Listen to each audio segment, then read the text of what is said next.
All the universe is made of matter, and all the matter is made of substances called elements. There are total of 118 elements discovered. Of these, 92 occurs naturally.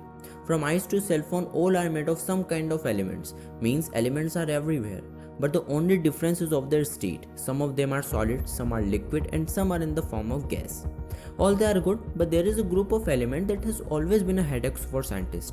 I am talking about radioactive elements. Since they were found, scientists started solving their mystery, and whenever they found an answer, another question rises.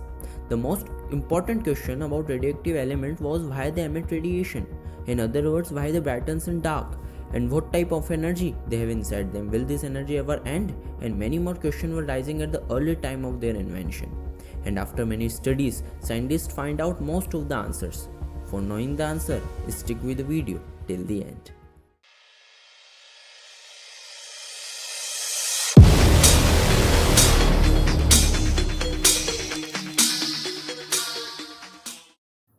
Radioactive elements are made of atoms whose nuclei are unstable. For example, normally carbon has 6 protons and 6 neutrons, giving it a mass number of 12.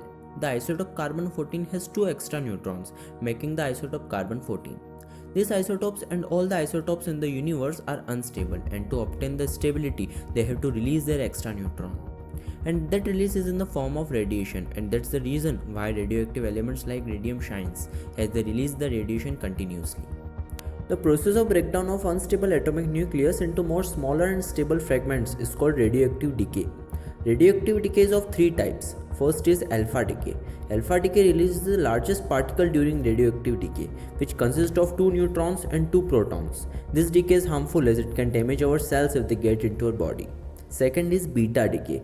Beta decay occurs when one neutron ejects an electron and becomes a proton.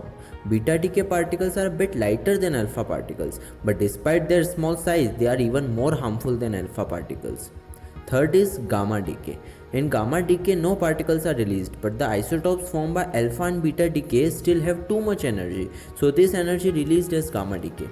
Gamma decay are most damaging to human beings as they can penetrate a foot of concrete. These are 3 types of the decay that radioactive elements use to gain their stability.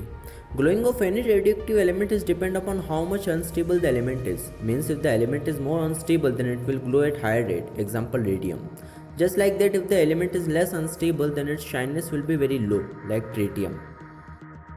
Radiation is harmful to us, but only when it presents at higher level, as in low level we use them.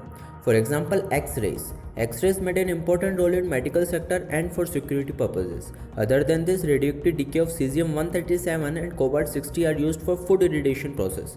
So yeah, they are very useful, but if we accidentally comes in contact with some high radiating elements, then it can be deadly for us, like plutonium. It is considered as the most dangerous element in the world. Inhalation of only 2 to 3 grams of plutonium can also cause lung cancer in our body and even death in some cases.